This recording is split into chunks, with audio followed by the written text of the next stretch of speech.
Have you noticed people treating you differently lately? Those subtle changes in how others respond to you after 60 aren't your imagination.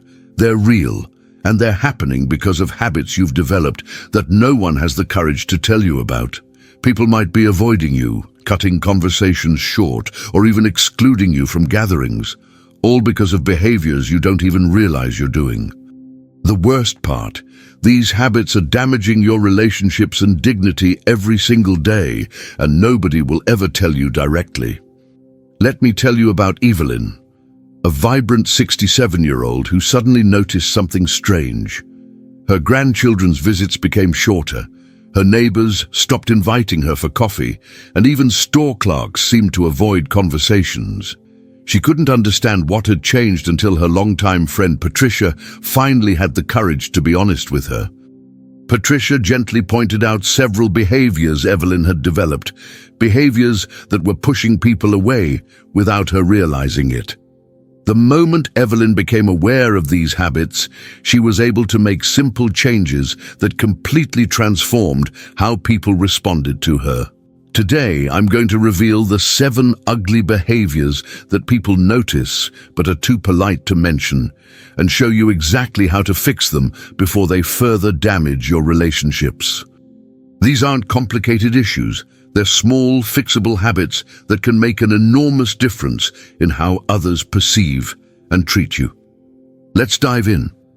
Number 1. Neglecting personal hygiene. Have you ever wondered why people seem to keep their distance during conversations with you? The uncomfortable truth is that our sense of smell deteriorates significantly as we age, making us completely unaware of our own body odor. Geriatric specialists at the National Institute on Aging confirm that after 60, many seniors experience a 70% reduction in their ability to detect their own scent, while those around them notice it clearly. This creates a dangerous blind spot. You might think you're perfectly clean, while others are silently struggling with strong odors they're too polite to mention. Take Howard, a respected 73-year-old community volunteer in Phoenix. He was baffled when his family visits became increasingly shorter, and people at his church group started leaving empty seats next to him. His confidence was shattered, and he couldn't understand what had changed. It wasn't until his daughter Jennifer finally gathered the courage to have an honest conversation that Howard learned the truth. His body odor and bad breath had become overwhelming to others, yet he couldn't detect it himself. Here's what you need to do immediately. Set a strict hygiene schedule that isn't based on whether you feel the need to clean up. Your senses can no longer reliably tell you when it's necessary. Shower every day or every other day, regardless of how clean you feel. Use unscented deodorant daily, not just when leaving the house. Launder your clothes after a single wearing, even if they seem fine to you. Most importantly, ask one trusted person in your life for regular, honest feedback about your scent. This single conversation, though uncomfortable, could transform how people respond to you. Number 2. Complaining constantly. When was the last time someone seemed eager to continue a conversation with you? If you've noticed people checking their watches, making excuses to leave, or avoiding calls altogether, you might be falling into the complaining trap without realizing it. Psychologists at Stanford University's Center on Longevity have documented a concerning pattern. Negative conversation patterns increase by nearly 30% after age 60, often without the person being aware of the shift. Dr. Rachel Morrison, lead researcher, explains, many seniors unconsciously develop a habit of focusing conversations on problems, pains, or disappointments, creating a negative experience for listeners who feel drained rather than uplifted after interactions. Consider Susan, a 68-year-old retired teacher from Boston. She couldn't understand why her friends gradually stopped calling, and her adult children seemed to limit their phone conversations.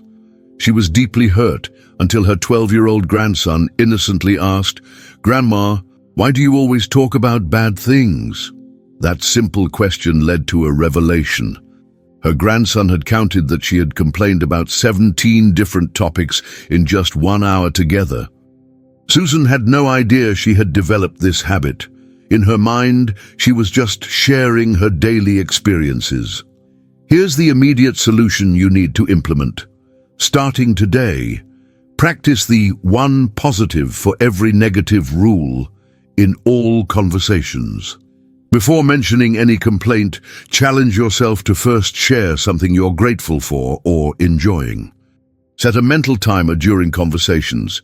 If you've been speaking for more than 30 seconds, stop and ask the other person a question about themselves. Create a small signal that trusted family members can use when your complaints start dominating the conversation. Remember, people are drawn to positive energy at any age, and they'll seek out your company when interactions leave them feeling better, not worse. Number 3, repeating the same stories. Do you often notice that glazed over look in people's eyes when you're talking? Do your grandchildren suddenly need to check their phones in the middle of your stories? You might be unknowingly telling the same tales over and over. Neurologists from Johns Hopkins University explain that after 60, our brain's tracking mechanism for conversation repetition weakens significantly. Dr. James Wilson notes, our research shows that by age 65, most adults lose the ability to accurately monitor which stories they've already shared with specific people, leading to frequent repetition they're completely unaware of. Take Thomas, a 71-year-old retired veteran from Chicago. He was puzzled and hurt when his grandchildren started making excuses to leave shortly after arriving for visits.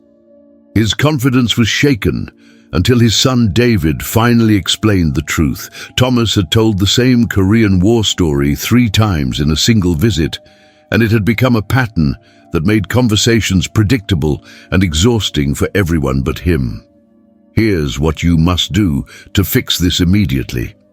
Keep a small notebook of your most told stories and check it before family gatherings. Make note of who you've told which stories to. Establish a gentle, private signal with loved ones, perhaps touching their ear or using a specific phrase that they can use when you begin to repeat yourself. Before starting any story, ask, "Have I told you about this before?" and genuinely listen to the answer. Most importantly, make a conscious effort to ask others questions and listen to their stories instead of dominating conversations with your own. This simple shift will make people eagerly seek your company rather than avoiding it. Are you finding these insights valuable so far? If you're still watching, type the number 3 in the comments below to let me know you're here and finding this helpful. Now let's continue with the next ugly habit that might be pushing people away. Number 4, ignoring modern etiquette. Have you noticed people seeming uncomfortable or even offended during what you thought were perfectly normal conversations? The truth is, social rules have changed dramatically in recent decades, and you might be unintentionally breaking them. Social researchers from Harvard's Department of Sociology document how many seniors continue following outdated social norms, unaware that these behaviors now appear rude or offensive to younger generations. Dr. Emily Richardson explains, social etiquette undergoes significant shifts approximately every 15-20 years, but once our behavioral patterns are established, we rarely update them without conscious effort. Consider Patricia, a 74-year-old widow from Seattle who couldn't understand why her new neighbors seemed increasingly uncomfortable around her. She considered herself friendly and well-mannered, yet people seemed to avoid deeper conversations. It wasn't until her granddaughter visited and witnessed Patricia commenting on a neighbor's weight gain and asking detailed questions about another's fertility plans that the problem became clear. What Patricia considered normal conversation topics were now considered highly invasive and inappropriate. Here's your action plan. Starting today, ask younger family members to gently update you on current social norms, what topics are considered private, what terms are no longer acceptable, and what questions might be inappropriate. Practice a 3-second pause before making any personal comment or observation about someone else. Avoid commenting on physical appearance entirely. No mentions of weight, aging, or physical changes, even if you think it's complimentary. Remember that topics once considered casual conversation, politics, religion, personal finance, fertility, and relationship status, are now generally considered private unless the other person brings them up first. This awareness alone will dramatically improve how comfortable people feel in your presence. Number 5, letting your appearance go. When was the last time you evaluated your appearance in a full-length mirror? Many people over 60 don't realize that the small details they're overlooking are creating immediate, often negative impressions before they even speak. Studies from the National Institute of Aging show that a neglected appearance after 60 leads others to make significant assumptions about mental acuity and competence, even when no cognitive decline exists. Dr. Robert Thompson reports, "Our research reveals that healthcare professionals, service workers, and even family members unconsciously adjust their communication style based solely on an older adult's grooming and dress, often speaking more slowly or simplistically to those who appear disheveled." Consider William, a brilliant 76-year-old retired professor from Portland with a sharp mind and extensive knowledge. He was shocked and hurt when his doctor began speaking to his daughter instead of him during an appointment, explaining treatment options as if William couldn't understand them. It wasn't until William caught his reflection in a store window, noticing his stained sweater, ungroomed hair, and mismatched socks, that he realized his appearance was creating false impressions about his cognitive abilities. Here's what you need to do immediately. Invest in a few quality, easy care wardrobe pieces that fit your current body properly, not your body from 20 years ago. Schedule regular haircuts on a calendar regardless of how much hair you have. Appearance of intention matters more than amount of hair. Check your clothes daily for stains, holes, or wear that you might not notice. Use a full-length mirror to evaluate your complete appearance, not just what you can see in a bathroom mirror. Most importantly, understand that your appearance isn't about vanity. It's about sending accurate signals about your competence and self-care abilities. When you present yourself well, people respond to the person you are, not the assumptions your appearance creates. Number 6, speaking too loudly or interrupting. Have you noticed people leaning away from you during conversations or wincing slightly when you speak? The volume of your voice might be creating distance without you realizing it. Audiologists from the American Speech-Language Hearing Association confirm that age-related hearing loss causes many seniors to speak at inappropriate volumes without awareness. Dr. Jennifer Adams explains, as hearing diminishes, many older adults unconsciously raise their speaking volume while simultaneously having trouble tracking when others are finishing sentences, creating a pattern of loud interruptions that feels overwhelming to listeners. Let me tell you about Eleanor, a 72-year-old retired nurse from Dallas. She was deeply hurt when her bridge club members gradually stopped sitting near her and conversations seemed to end quickly when she joined them.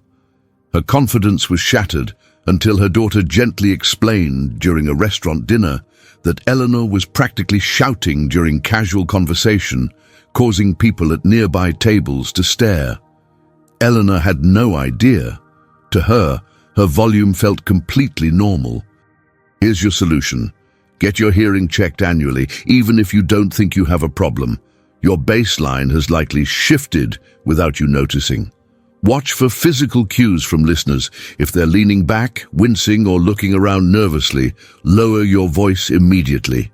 Practice the 2-second rule before responding in group settings, ensuring the other person has completely finished speaking. If friends or family are watching television, ask if the volume seems right to you. If it seems too low, your hearing and volume perception might need attention.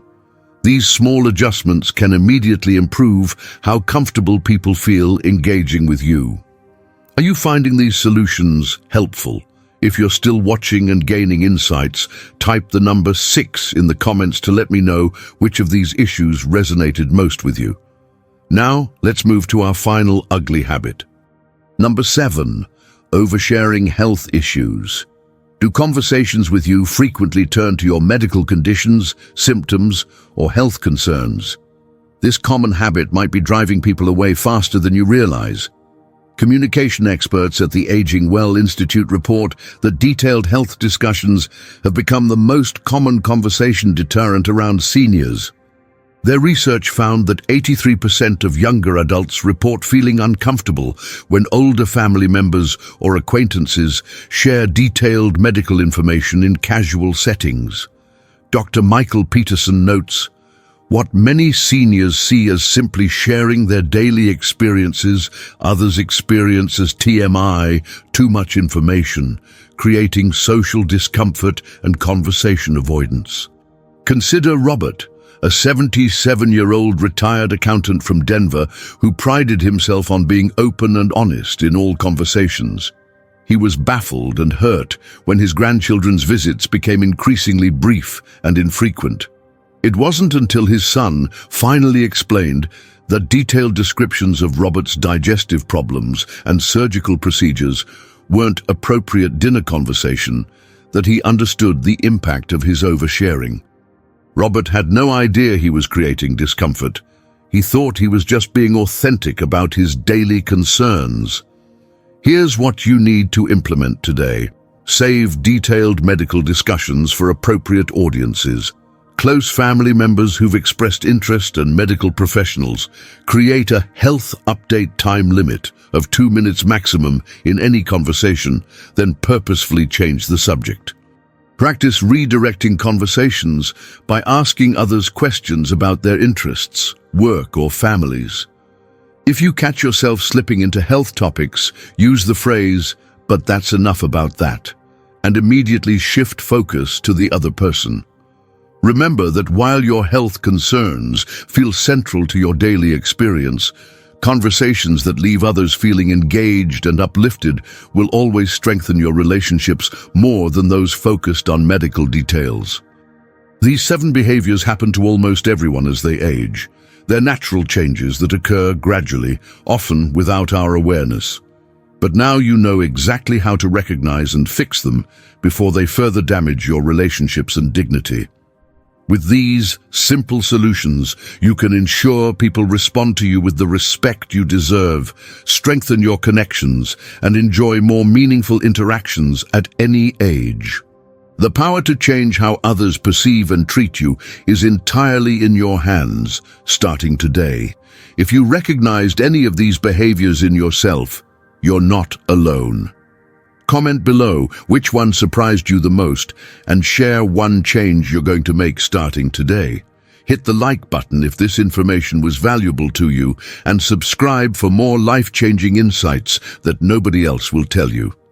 Share this video with someone you care about.